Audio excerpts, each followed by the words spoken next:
जो एजुकेटेड होगा वो एग्जाम से परे रहेगा। नमस्ते दीपक जी। नमस्ते संगीता जी। और बच्चे ने किया, राम मेरे पिता है और सीता मेरी माता है, तो किताब जरूर नहीं है हमेशा सही हो। अगर हम किताबों से नहीं पढ़ाएंगे, एग्जाम्स भी नहीं रखेंगे, मार्क्स भी बच्चों को लेकर आना एक जरूरी नहीं है, तो बच्चा सीखेगा कैसे क्लास में? ऐसे यूनिफॉर्म रखेंगे जो कंफर्टेबल हो और यूनिसेक्स हो। एक देश को बदलना नहीं है, देश को वापस आना है जहाँ पर थे वहीं। स्ट्रेस से जीना तो क्या जीना है, मर जाओ ऐसे।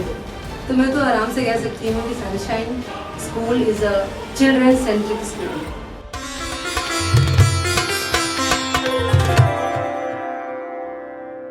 नमस्ते दीपक जी। नमस्ते संगीता जी। कैसे हैं आप? आज का दिन बहुत अच्छा है, शुभ है। तो कहने का मतलब है कि आपका ये भी एक रोज की तरह का दिन है। ये जो ऐसे सोच सकते हैं। तो दीपक जी, एक क्वेश्चन था मेरे मन में चल रहा था कुछ दिनों से। जी।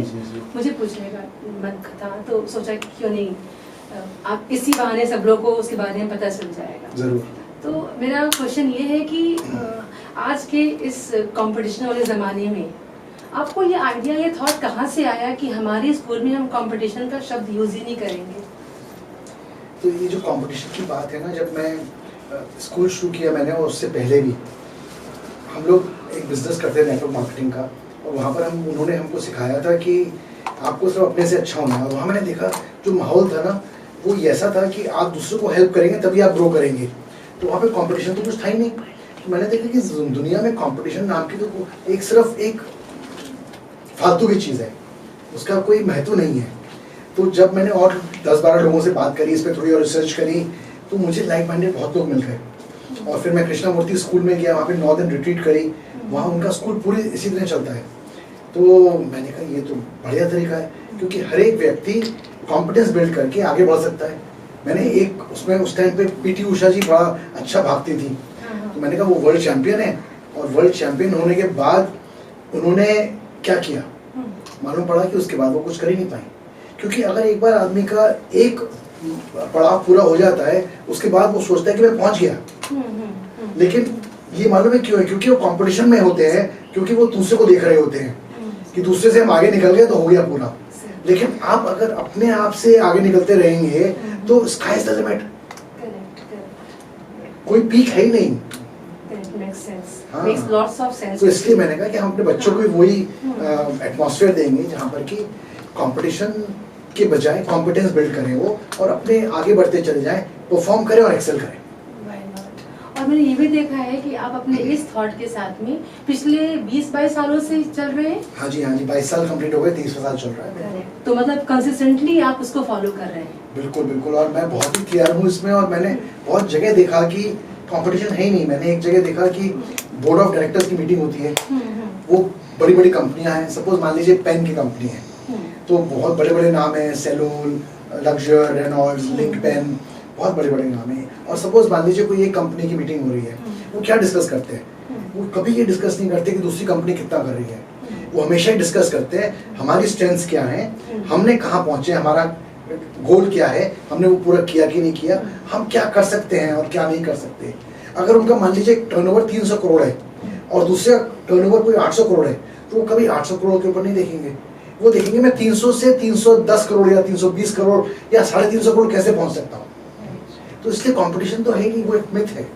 कंपटीशन वो होता है जब आप किसी को मार के, किसी के कंधे पे पैर रख के आप आगे बढ़े, और वो कंपटीशन नहीं है, वो बैटल, वॉर, एंटागोनिज्म, घटिया चीज है।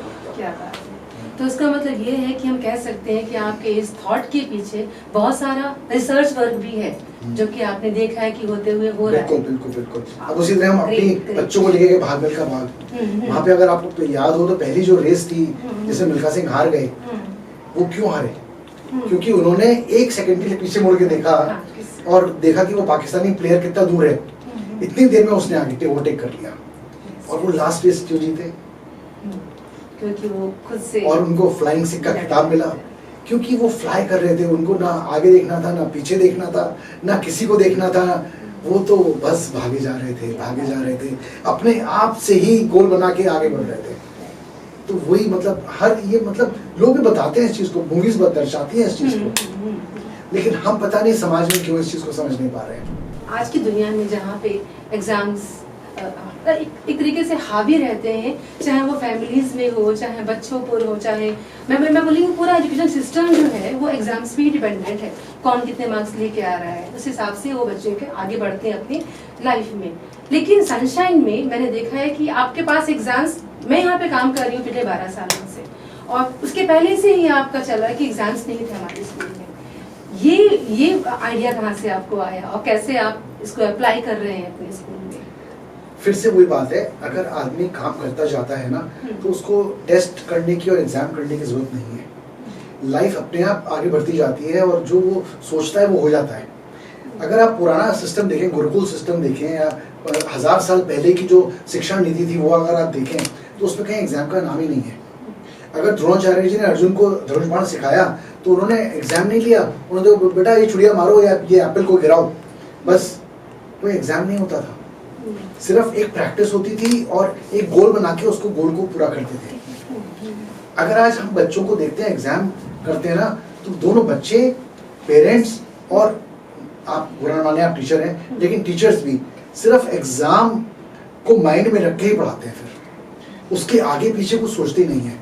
तो क्या हम बच्चों को सब एग्जाम के लिए तैयार कर रहे हैं? और हमने और आपने भी एग्जाम दिया अपने स्कूल में, हम कितना याद रखते हैं एग्जाम में जो हमने आंसर किया था? नहीं, हाँ, बस कुछ समय तक याद रखते हैं, एग्जाम में आंसर किया, हमने रट्टा मारा, उसको पढ़ा, उसको आंसर किया और काम खत्म। तो एग्जाम से मतलब नहीं है। आदमी को पढ़ना सीखना चाहिए, किस लिए? जिंदगी जीने के लिए, ना कि एग्जाम देने के लिए। मैंने आजकल कुछ एक रिसर्च कर रहा था तो मैं देखा कि बहुत सारे लोग हैं जो एग्जाम में उत्तीर्ण आए, एकदम नंबर 1, नंबर 2, नंबर 3, और उनसे अगर आप बात करें तो उनको बात करने का लहजा नहीं है। मतलब रोड लग रही है, रोड नहीं, बात करने का लहजा नहीं, उनकी कम्युनिकेशन स्किल्स बहुत खराब हैं, और उनको देखे तो वो गार्बेज फेंकते हैं जगह जगह। तो मैं देखता हूँ कि जो एग्जाम करके आगे बढ़ते हैं वो सब लिटरेट होते हैं, और हम चाहते हैं कि बच्चे एजुकेटेड हों। जो एजुकेटेड होगा वो एग्जाम से परे रहेगा, उसको एग्जाम की जरूरत नहीं है। और दूसरी चीज अगर हमने देखी तो अगर हम ये देखते हैं कि किसी भी ऑफिस में देखें तो फॉलोअप बहुत जरूरी होता है। एक एम्प्लॉय और एम्प्लॉयर रिलेशनशिप में बहुत जरूरी एक महत्व आ जाता है। लेकिन क्यों होता है इस चीज का? क्योंकि उनको हमेशा एग्जाम देना सिखाया है। वो सोचते हमने इतना काम कर लिया, हो गया हमारा। खुद प्रोएक्टिवनेस, इनोवेटिवनेस होती नहीं है, क्योंकि उनको वो सिखाया नहीं है। पढ़ाई हमारी जो प्रणाली है उसमें कुछ सिखाया ही नहीं गया है, इसलिए वो आगे नहीं बढ़ पाते हैं, वहीं पे रह जाते हैं। तो एग्जाम हमारे लिए कुछ अच्छा नहीं कर रहे हैं, बुरा ही कर रहे हैं। मुझे नहीं समझ में आ रहा है कि ये जो आपके जो विचारधारा है, मुझे लगता है कि ये इसमें इतना सेंस है आपकी बातों में कि ये बात सब तक पहुंचनी चाहिए लोगों तक। और आप जैसे कह रहे 12 साल से आप पढ़ा रही है सनशाइन में, और हमारे पास एग्जाम्स नहीं है, टाइमली नहीं है, क्या लगता है आपको बच्चे सीखते हैं नहीं सीखते? बिल्कुल सीखते हैं, मैंने देखा है बच्चों को सीखते हुए। और सबसे बड़ी बात है जब स्कूल के बाहर जाते हैं, हमारे स्कूल को जहाँ पे लेके जाते हैं किसी फील्ड ट्रिप के लिए, या they go for student exchange programme, the way they project themselves, उससे लगता है कि कितना उन्होंने सीखा है स्कूल में। सो और जो हम अगर उनको आप बोले कि एकेडमिक्स, वो भी सीखते हैं ना। बिल्कुल बिल्कुल, हम कंटिन्यूअस उनका इवैल्यूएशन करते रहते हैं, और वो है डायग्नोस्टिक कि बच्चा, मेरे हिसाब से हर एक बच्चा 100 है। हमको सिर्फ उनको सिखाना है अलग अलग तरीके से। टेस्ट लेके तो हम सबको एक ही नाप में डाल देते हैं, वन साइज फिट्स ऑल, और वो पॉसिबल नहीं है, वो पॉसिबल नहीं है। और दूसरी बात और है, एग्जाम से हम बच्चों को एक डर लगा के डर से पढ़ाते हैं। बेटा एग्जाम में फेल हो जाओगे इसलिए पढ़ लो। अगर वो उसको एग्जाम का डर ही नहीं रहेगा तो बच्चा या तो पढ़ेगा नहीं या खुशी से पढ़ेगा। तो क्या लगता है आपको, बच्चे हमारे खुशी से पढ़ते हैं या डर के रहते हैं? बिल्कुल खुशी से पढ़ते हैं, और खुशी उनके चेहरे पे झलकती है, उनके काम में झलकती है, क्योंकि उनको डर नहीं है पास फेल होने का। तो ये जरूरी है कि हम एग्जाम से थोड़ा सा बाहर आके देखें कि अभी रिसेंटली हमारी कम्युनिटी है व्हाट्सएप पे, हमारे ओल्ड स्टूडेंट्स, हमारे जहाँ मैं पढ़ा था मेरे कॉलेज में, तो उनके एक मेरे बैचमेट नहीं है, उससे काफ़ी छोटे हैं, लेकिन उन्होंने एक मैसेज लिखा ग्रुप पे कि दीपक जी कॉन्ग्रेचुलेशन। मैंने कहा क्या हो गया? बोले मेरी बेटी जो कि कॉलेज पास कर चुकी है, वो बोल रही थी कि पापा अगर आप जल्दी गोवा जाते तो मुझे भी सनशाइन में डाल देते। बोले क्यों? क्योंकि वहाँ के जितने मेरे दोस्त हैं जो मैं देखती हूँ वो सारे बहुत ही खुश हैं, हैप्पी पीपल हैं। तो वो इसीलिए क्योंकि उनको स्ट्रेस नहीं दिया हमने, उनको फ्रीडम दिया। तो जिंदगी में वो खुशी चाहिए ना हमें, स्ट्रेस से जीना तो क्या जीना है, मर जाओ ऐसे तो। दीपक जी, एक ना मेरे मन में एक चीज़ रहती है कि हमारा सबका बचपन, आपका भी मेरा भी, हमारे बहुत लोगों का बचपन बीता है बहुत भारी भारी स्कूल में वो बैग लेके जाने में। ओके सो और मैंने कहीं यहाँ पर देखा है कि यहाँ तो आपने टेक्स्ट बुक हटा दी है हमारे स्कूल में। साइंस लाइन में तो टेक्स्ट बुक नहीं है, वो भी कई सालों से, और ये मैंने किसी और स्कूल में नहीं देखा है। तो ये विचार, ये थॉट कहाँ से आया कि मैं बुक ही नहीं रखते इसके स्कूल में? 4-5 कारण हैं जो हमने ये स्टेप लिया। पहला कारण है, मुझे हमेशा याद आता है पहली कक्षा में जब हम थे तो वहाँ पे एक चैप्टर था जिसमें था राम तुम्हारे पिता हैं, सीता तुम्हारी माता है, और टीचर ने बोला बेटा इस पे निबंध लिखो, अपने माँ बाप पे निबंध लिखो, और बच्चे ने लिख दिया राम मेरे पिता है और सीता मेरी माता है। तो किताब ये करती है, क्योंकि हम किताब से पढ़ाते हैं तो बच्चा किताब को कॉपी करता है, उसको ये भी समझ में नहीं आया कि मैं अपने माता पिता का नाम लिखूं। तो किताब जरूर नहीं है हमेशा सही हो, लेखक का जो एक जॉनरा है आप उतना ही समझ पाते हैं, उससे बाहर नहीं निकल पाते आप। और अगर कोई त्रुटियां हैं किताब में तो आप वो भी सीख के, और वो कहते हैं नहीं नहीं किताब में लिखा है वो सही होना चाहिए, आप जो बोल रहे हैं वो गलत है लेकिन किताब सही है। तो इसलिए किताब, और आपको लिमिट कर देती है किताब, किताब आपको सिर्फ इतना सिखाती है। अगर आप किताब से बाहर जाएंगे ना तो वही टॉपिक पे वास्ट नॉलेज है। और किताबें तब जरूरी थी जब इंटरनेट नहीं था, जब गूगल नहीं था, जब हमारा अराताई और जो नहीं था, तब किताबों की जरूरत थी, क्योंकि तारा सारी एजुकेशन किताबों पे डिपेंडेंट थी।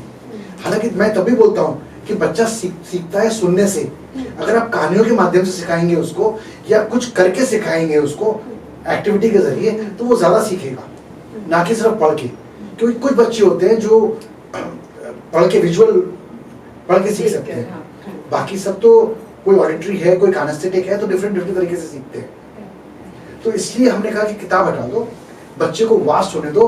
अगर कोई इन्फॉर्मेशन चाहिए उसको, information is available on finger tip, आप दबाएं और इन्फॉर्मेशन रेडी है। लेकिन कैसे इन्फॉर्मेशन लेनी है, क्या इन्फॉर्मेशन लेनी है, कितनी लेनी है, क्यों लेनी है, उसको कैसे प्रोसेस करना है, और फाइनली उसको कैसे अप्लाई करना है, क्या किसी टेक्स्ट बुक में होता है? नहीं होता है। तो हमें वही सिखाना है, इसलिए हम टेक्स्ट बुक से बाहर आए। टेक्स्ट बुक से सिर्फ हम इन्फॉर्मेशन ले रहे हैं, लेकिन उसे कैसे यूज करना है वो हम नहीं कर रहे। मैंने बहुत बार देखा पाइथागोरस थ्योरम, हमने सबने सीखा था 7वीं 8वीं कक्षा में, कहाँ उसको यूज करते हैं बताइए? कोई नहीं बता पाता। मैंने आज कितने पेरेंट्स से पूछ लिया, क्योंकि उसका एप्लीकेशन हमने सीखा ही नहीं। तो आज हम जो चाहते हैं कि हम एप्लीकेशन से अपना चैप्टर शुरू करें और उसको आगे बिल्ड ऑन करें उसके ऊपर, ना कि हम सिर्फ किताब पढ़ के और खुश हो जाए कि भाई इसके पीछे के सवाल जवाब कर लो काम खत्म। नहीं, ऐसा नहीं होना चाहिए। किताब से बाहर निकलें और अपने बुद्धि को बढ़ाएं, ये हम चाहते हैं। तो दीपक जी, जो अभी आपने बात करी कि टेक्स्ट बुक नहीं है उससे क्या क्या फायदे हैं, समझ में आया मुझे। लेकिन फिर एक और क्वेश्चन उसके बाद से मुझे अब ये समझ में आ रहा है कि अगर हम किताबों से नहीं पढ़ाएंगे, एग्जाम्स भी नहीं रखेंगे, मार्क्स भी बच्चों को लेकर आना एक जरूरी नहीं है, तो बच्चा सीखेगा कैसे क्लास में? अभी हमारे बहुत सारे ऐसे पेरेंट्स हैं या एजुकेटर्स भी हैं जिनको लगता है कि बच्चों को सिखाना कैसे है, फिर क्या करेंगे बच्चे? उसके लिए फिर आप क्या हम लोग एक्टिविटी बेस्ड लर्निंग करते हैं, एप्लीकेशन बेस्ड लर्निंग करते हैं। तो मैं हमेशा एक पेरेंट से सवाल पूछता हूँ कि जब आप और हम स्कूल में थे तो क्या ऐसा नहीं था कि कुछ बच्चे हमेशा फर्स्ट 5 में आते थे? क्योंकि तब रैंकिंग सिस्टम था तो सब बच्चे फर्स्ट 5 में आते थे। कभी आपने सोचा है वो क्यों, ऐसा क्यों होता था? क्या लगता है आपको? हाँ, आपने बात तो सही की, क्योंकि ऐसे ही होता था क्लास में कि जो शुरू के 5 बच्चे हैं उनके ऊपर टीचर का ध्यान ज्यादा ध्यान, और जो पीछे के बच्चे हैं वो अपना फन कर रहे हैं, अपना खेलें, टाइम पास, बैक बेंचर्स। तो ऐसा क्यों होता था, आपको क्या लगता है? कभी सोचा नहीं इसके बारे में? तब भी टेक्स्ट बुक थी, तब भी एग्जाम थे, तो क्यों सिर्फ 5 ही बच्चे? क्योंकि शायद सब बच्चों को नहीं था पढ़ने में इंटरेस्ट, कुछ बच्चों को अपना शायद करके सीखने का मन होता होगा, लेकिन मैंने बहुत रिसर्च करी तो मेरे को समझ में आया कि जो टीचर का टीचिंग स्टाइल था, जैसे चॉक एंड टॉक, वो बच्चे उसी चीज को उसी उसमें थे मोड में, तो वो सीख जाते थे। और जो पीछे वाले बच्चे थे वो एक्टिविटी बेस्ड लर्निंग करना चाहते थे, एक्टिविटी कुछ होती नहीं थी तो वो सीखते नहीं थे। लेकिन अगर आप देखें आज, अगर आपका स्कूल का व्हाट्सएप ग्रुप है और मेरा व्हाट्सएप ग्रुप है, वो बच्चे कहाँ हैं आज? राइट। जो फर्स्ट 5 थे और जो लास्ट 5 थे वो कहाँ हैं आज?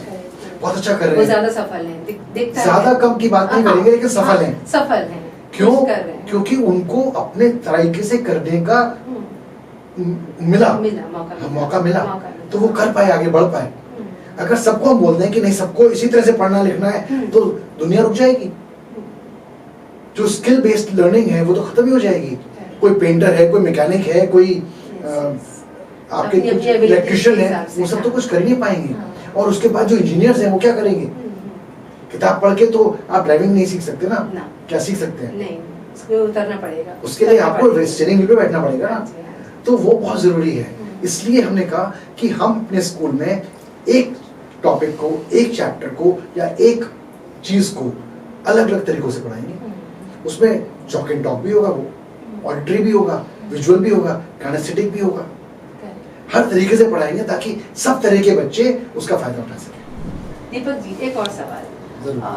जब स्कूल का नाम आता है तो साथ में एक और पिक्चर आती है, यूनिफॉर्म। हैवी बैग तो था ही हमारे पास, यूनिफॉर्म भी थी और आज भी है। लेकिन हमारे स्कूल में सनशाइन में अगर आप देखो तो बच्चों की यूनिफॉर्म एक बहुत ही कंफर्टेबल क्लोथ मान सकते हैं उसको। लाइक डेनिम के उनके पास जीन्स हैं और टी शर्ट है, जो एक कॉमन है अमंग द होल स्कूल, चाहे वो लड़की हो चाहे लड़का हो। ये क्या है? तो संगीता जी, अच्छा सवाल पूछा आपने। हमने 2003 में जब इस पे विचार किया कि हम क्या यूनिफॉर्म रखें, तो हमने 2-4 यूनिफॉर्म रखी, उसको अदली बदली। लेकिन फिर हमने देखा कि यूनिफॉर्म कैसी होनी चाहिए, क्योंकि जिस स्कूल से मैं आया था, हमारा कोएड स्कूल था, वहाँ पे लड़कियां स्कर्ट्स पहनती थी और लड़के निक्कर और पैंट पहनते थे। तो मैंने कहा एक तरीका वो हो सकता है जो फॉर्मल वेस्टर्न कल्चर के हिसाब से यूनिफॉर्म है। दूसरा कहीं कहीं चूड़ीदार कुर्ता पजामा पहनते हैं, वो हो सकता है। फिर हमने कहा कि और क्या कर सकते हैं जिसपे कि हम जेंडर बाइस ना हो, यानी कि हम ऐसे हों कि दोनों लड़का लड़की सेम यूनिफॉर्म पहन सकें और उनको कंफर्टेबल भी रहे, रेजिमेंटेशन ना लगे, उनको फ्रीडम मिले कि कुछ भी कर रहे हैं हम तो अच्छे से कर रहे हैं और बंधन ना मिले। मतलब एक सूट बूट पहन के हम एक थोड़ा सा फॉर्मल हो जाते हैं बहुत, तो वो ना हो। तो हमने काफी इस पे रिसर्च करी। अगेन जितनी चीजें करी ना हमने खुद ही करी और खुद रिसर्च करके करी है। हाँ, सीखा हमने बहुत लोगों से, लेकिन खुद रिसर्च करी और तब हमने निर्णय लिया कि ये हमारे लिए सही है या नहीं, या आगे बच्चों के लिए सही होगा कि नहीं। हमने 20 साल बाद की सोची या 25 साल बाद की सोची, और आज भी वही सोचते हैं। तो हमने कई सारी चीजें देखी, तो हमने कहा ऐसी यूनिफॉर्म रखेंगे जो कंफर्टेबल हो और यूनिसेक्स हो, बच्चों को किसी को तकलीफ ना हो। इसलिए हमने टी शर्ट रखी और जीन्स रखी, और बच्चे बहुत खुश हैं। और हम पायनियर्स थे इसमें। एक बार हमने शुरू कर दिया तो बहुत लोगों ने हमको देख देख के बदली है फिर यूनिफॉर्म। पहले सब ब्लू टी शर्ट और ब्लू पैंट्स सब वही पहनते थे, अब सबने बदल के टी शर्ट्स और ट्रैक पैंट से भी आ गए, अब तो लोग शॉर्ट्स से भी आ गए, तो कुछ भी पहन सकते हैं। तो मैं तो आराम से कह सकती हूँ कि sunshine school is a children centric school, जहाँ पे स्कूल बच्चों के आराम के बारे में भी सोचता है। एक और छोटा सा सवाल पूछती हूँ and then we can take a break कि हमारे स्कूल में बेल नहीं है, एक पीरियड खत्म हुआ तो घंटी बजी, फिर 2 घंटी बजी, नहीं है हमारे स्कूल में। और शायद कभी शायद अगर आपने देखा स्कूल के अलावा बेल कहाँ होती है, बता सकती हैं? स्कूल के अलावा बेल हाँ कुछ जगहों पर होती है, जेल में भी होती है, जेल में होती है, जेल में भी होती है। सही बात है। हाँ। तो हमने भी ये बात जब हमने बेल हटाई ना, तो हमने यही बात सोची कि ये तो हम स्कूल को जेल नहीं बनाना चाहते हैं, हम स्कूल में फ्रीडम रखना चाहते हैं। बहुत सारे पेरेंट्स ने मुझे पूछा कि ये तो बड़ा बच्चे कैसे टाइम से आएंगे। मैंने कहा टाइम मैनेजमेंट होगा। तो बच्चे पहले कॉम्पिटिटिव भी थे और टाइम का भी ध्यान नहीं रखते थे। बच्चे भाग के ग्राउंड से आफ्टर लंच क्लास में आते थे और एजुकेटर से बोलते थे, गुरु से बोलते थे, टीचर से कि teacher I have come first, I have come first.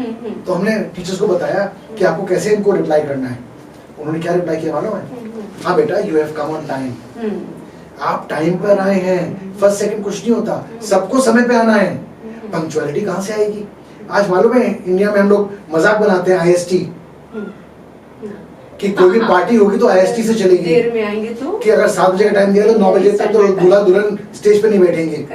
ऐसा क्यों होता है? क्योंकि हमें टाइम का, पंक्चुअलिटी होने का एहसास ही नहीं है। हमने घंटी सुनी, जब तक घंटी नहीं बजेगी ना हर के घर में, तब तक बच्चा निकलेगा ही नहीं घर से बाहर। So we are not conditioned. हाँ, हम कंडीशन है घंटे के लिए, Correct. लेकिन हमने यहाँ उनकी कंडीशनिंग को तोड़ दिया। हाँ। हमने कहा कि खुद एहसास करो कि वो टाइम आपके लिए जाने का है या नहीं है। आपको कितना समय मिला है खेलने के लिए, कितना समय मिला है खाने के लिए, कितना समय मिला है आपको पढ़ाई के लिए। और आप कहते हैं 20-22 साल हो गए हमारे स्कूल हाँ में, जी। आज तक मैंने देखा नहीं कि कोई भी गुरु अपनी क्लास से ज्यादा एक्सटेंड करके निकला हो या बाद में निकला हो। हाँ। ठीक है, हमने घड़ियां लगा रखी है हर क्लास में, वो थोड़ा इंडिकेशन देती हैं। हाँ। बच्चे तो घड़ी पहनते नहीं है, ना। वो हमने मना कर रखा है बिल्कुल उनको। बिल्कुल। हाँ। लेकिन फिर भी अब एक माइंड क्लॉक बन गई है। क्या आपने कभी अलार्म लगाया, माइंड मेंटल अलार्म लगाया है? हाँ, हम तो लगाते हैं, हम मेंटल अलार्म लगाते हैं कि अपने मन में बोलते हैं कि Exactly. हाँ, नहीं, इस आप टाइम पे अलार्म हो जाएगा। लगाइए घड़ी में करेक्ट कि आपको सुबह 4 बजे उठना है, ट्रेन पकड़नी है या प्लेन पकड़ना है। और यकीन मानिए आप 4 बजने से 10 मिनट पहले उठ जाएंगे। वो होता है मेंटल अलार्म। तो यहाँ पर हम बच्चों को अभी से ये चीज सिखा रहे हैं। Exactly. हमने बहुत लेट सीखा है, लेकिन कोई हरज नहीं, कोई बात नहीं, जब सीखा तब सीखा। लेकिन सनशाइन में बच्चों को देर आए दुरुस्त आए। बिल्कुल बिल्कुल। ओके। दीपक जी, बच्चों के अलावा स्कूल में एक और डिपार्टमेंट है उसको बोलते हैं एजुकेटर्स, गुरुज, टीचर्स। तो हमारे सनशाइन में एक बहुत ही ट्रेडिशनल चीज होती है स्कूल में कि स्टाफ रूम होता है स्कूल में, वो हमारे यहाँ नहीं है। और साथ साथ एक और चीज़ है कि हमारे वॉशरूम यानी कि बच्चों के जो वॉशरूम है वो वही टीचर्स भी यूज़ करते हैं। तो इसके पीछे क्या कारण है? बहुत सिंपल है। हाँ। बच्चों को ऐसा नहीं लगना चाहिए कि डिस्पैरिटी है, कि हमारे गुरु भी वही बाथरूम यूज कर रहे हैं और हम भी वही यूज कर रहे हैं, और हमारे गुरु भी वहीं बैठे हैं जहां हम बैठे हैं, जहां हम काम कर रहे हैं। और दूसरी बात बहुत अच्छी है इसमें कि जब बच्चे गुरु को देखते हैं कि वो वहीं पे टेबल डाल के बैठे हैं और वहीं पे अपना सारा काम कर रहे हैं, तो उसमें कोई सीक्रेसी नहीं है। बच्चों से हम कुछ छुपा के नहीं कर रहे हैं, और बच्चों पे ऐसा नहीं है कि हम निगाह रखे हुए हमेशा, लेकिन हम बच्चों के साथ हैं। अगर बच्चा कुछ गलत कर रहा है या बच्चा कुछ तकलीफ में है या बच्चे को कुछ पूछना है तो क्या करेगा बच्चा? तुरंत आएगा, हाँ। संगीता जी, हाँ। संगीता गुरुमा, हमें ये पूछना है आपसे कि अगर आप स्टाफ रूम बैठी हैं तो कितने बच्चे होते हैं जो स्टाफ रूम में जाते हैं? बिल्कुल सही कहा। और स्टाफ रूम में क्या होता है, 10 और एजुकेटर्स होते हैं, हाँ। तो बच्चा बहुत झिझकता है स्टाफ रूम में जाने का, और बहुत डरता है कि वो स्टाफ रूम का जो एक वो होता है ना, स्टाफ रूम में कोई है तो कोई अंदर नहीं घुसेगा। वो एक जो फीलिंग होती है ना बच्चे के लिए, वो बहुत गलत होती है। हम तो चाहते हैं कि जो हम गुरु हैं और बच्चा है, हम सब एक साथ मिलके being friendly, not friends, being friendly होके हम उनको पढ़ाएं और एटमॉस्फेयर को बहुत ही लाइट रखें और बच्चों को हेल्प करते हैं जहाँ भी वो। और ऐसा ही होता भी है, ऐसा ही होता है। दीपक जी, एक बात बताइए मुझे कि मैंने क्या देखा है कि सनशाइन में जैसे कि नमस्ते करना और गुरु माँ, गुरु जी ये बुलाना, और ज़मीन पर बैठ के खाना खाना, बड़ों के आशीर्वाद लेने के लिए, टीचर्स के आशीर्वाद लेने के लिए पैर छूना, ये सब कहाँ है? आजकल ये वेस्टर्न कल्चर जहाँ पे हावी हो रहा है हमारे भारत में, वहाँ पे हम लोग वापस से कहीं और जाने की कोशिश कर रहे हैं क्या? इसके बारे में अगर आप देखें तो यही हमारी संस्कृति है। अगर हम कुछ 1000 साल पीछे जाएं तो जब मुगल आए थे या जब ब्रिटिशर्स आए थे, उससे पहले हमारे क्या संस्कार थे? तो हम घर वापसी हुए हैं, हमने कोई बदलाव नहीं किया है। हमने सिर्फ कहा है कि जो मुगलों ने बदल दिया था हमें, या जो ब्रिटिशर्स ने हमारी बुद्धि खराब कर दी, भ्रष्ट कर दी थी, उससे हम वापस निकले। हम जो ओरिजिनल हैं, हिंदुस्तानी भारतीय जो हम ओरिजिनल हैं, हम वहां पर क्यों नहीं आ सकते? और आप यकीन नहीं मानेंगे संगीता जी, बहुत सारे स्कूल्स हैं इस देश में जो इस रास्ते पे जा रहे हैं, हर एक कोई धीरे धीरे। हालांकि मैं देखता हूँ बहुत जगह गुड मॉर्निंग, गुड आफ्टरनून चल रहा है, हम लोग नमस्ते करते हैं। नमस्ते इसलिए करते हैं कि नमस्ते ही हमारे पूरे देश का एक ग्रीटिंग का माध्यम है। गुड मॉर्निंग, गुड आफ्टरनून तो 3 तरह का हो जाता है, लेकिन नमस्ते एक ही है, जिससे कि हम अपने अंदर के जो भगवान हमारे अंदर है और दूसरे भगवान को, उनको हम नमन करते हैं। और बहुत इंपॉर्टेंट चीज है, आपको याद है कोविड में किसी ने शेक हैंड नहीं करता था, सबको डर लगता था कि जर्म्स पास हो जाएंगे, और पूरी दुनिया नमस्ते कर रही थी। आज क्या हो गया? जर्म्स खत्म हो गए क्या हमारे हाथों से? जर्म्स खत्म नहीं हुए हमारे हाथों से। हम अभी भी हाथ मिला के दूसरों को जर्म्स देते हैं, लेकिन अगर हम नमस्ते करते हैं तो हम संस्कार भी देख रखते हैं, अपने संस्कृति को भी ध्यान में रखते हैं और जर्म्स भी पास नहीं करते हैं। और सबसे इंपॉर्टेंट चीज है कि अपनी संस्कृति को हम रिस्पेक्ट करें और आगे बढ़े, वो ज्यादा जरूरी है। जो ब्रिटिशर्स हमको बता के चले गए और चेंज कर गए, यकीन नहीं मानेंगे, उन्होंने पूरा हमारा एजुकेशन सिस्टम बर्बाद कर दिया, हमें बर्बाद कर दिया। नहीं तो आज हम सोने की चिड़िया हैं और सोने की चिड़िया ही रहेंगे हमेशा। लेकिन उन्होंने जो हमारे 300-400 साल खराब कर दिए ना, उसमें हम बहुत पीछे हो गए। हम सुपर पावर हैं और रहेंगे हमेशा, कोई रोक नहीं सकता, सिर्फ हमें वापस आना है वहाँ। मुझे क्या लगता है कि अगर आपके जैसे 2-4 लोग और अगर आप कोई की धारा को लेके आगे बढ़े तो देश सच में बदल जाएगा। नहीं, देश को बदलना नहीं है, देश को वापस आना है जहाँ पर थे वहीं। अच्छा, ओके। घर वापसी है ये, इसमें बदलना नहीं है कुछ। जो बुरा हमने सीखा है पिछले 500-1000 साल में, उसको हटाना है, उससे हमें मतलब दूर हटना है, अंडू करना है उसको। हम सीखे हुए हैं पुराने। अगर आप हमारी अगर धरोहर देखेंगे, आप अपनी पीढ़ियां देखेंगे, आप अगर 50 पीढ़ी पीछे जाएंगे ना तो पता चल जाएगा आपको।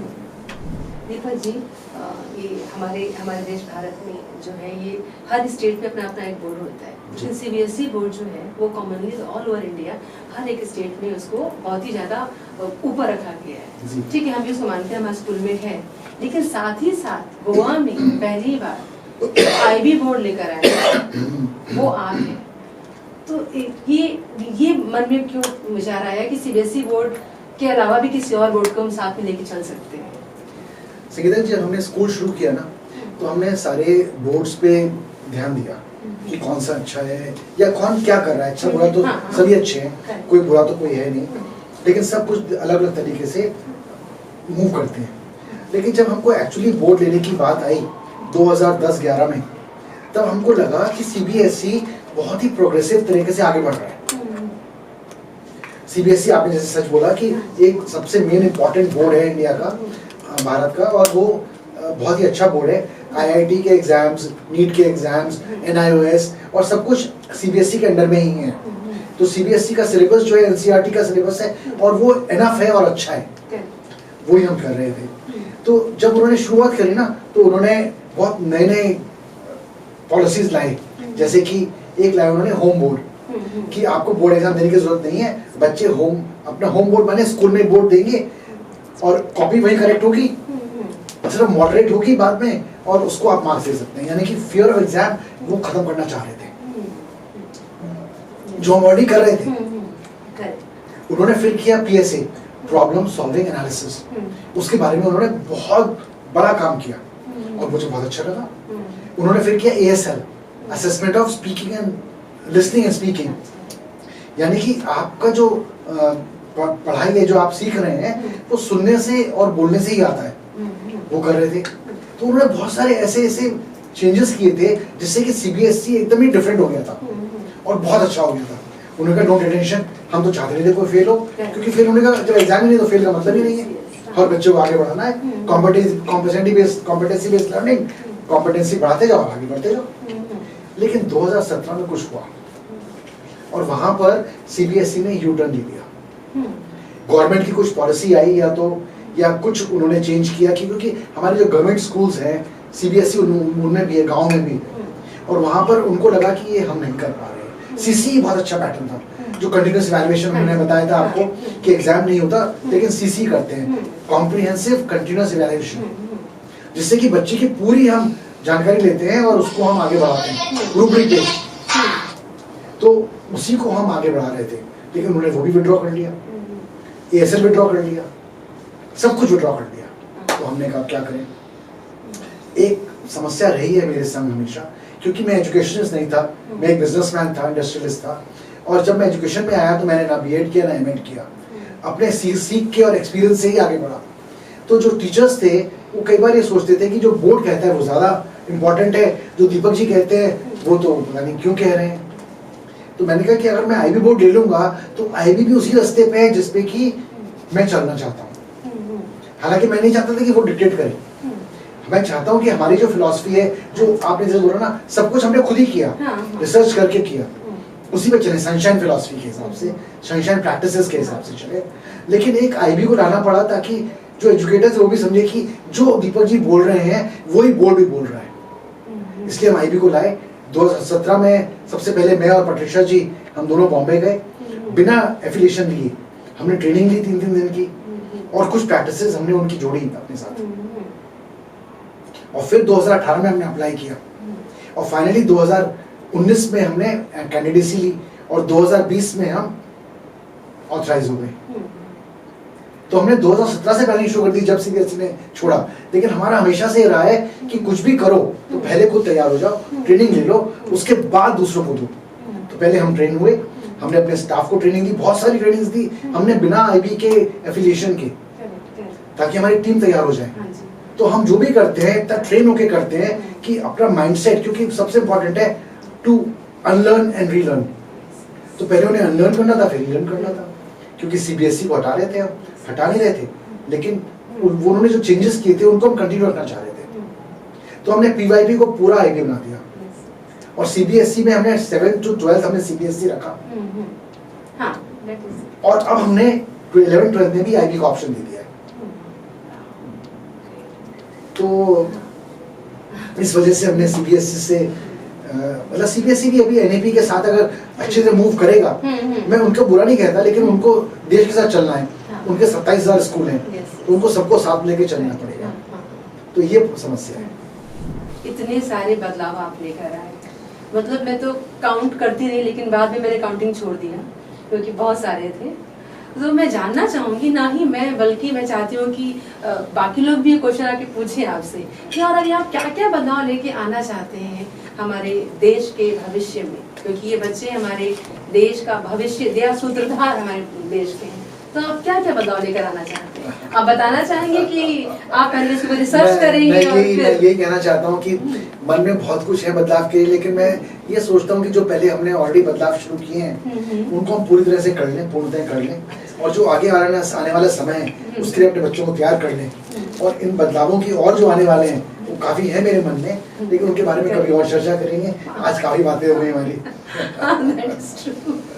ओके, लेकिन बहुत अच्छा लगा आपके विचार जानकर, और काफी लाइन है, मुझे लगता है कि जो भी आप कथनी और करनी में तो बहुत समानता है, जो आप बोलते हैं वो आपकी प्रैक्टिस में दिखाई पड़ता है। तो यही मेन रहा है कि वॉक द टॉक, जो करो उसको करके दिखाओ। आपका बहुत बहुत धन्यवाद। धन्यवाद आपका, मेरे सवालों का मुझे ऐसा लग रहा है कि आप अभी बहुत जल्दी शुरू करने वाली हैं संगीता's पॉडकास्ट। चलिए, लेट्स सी।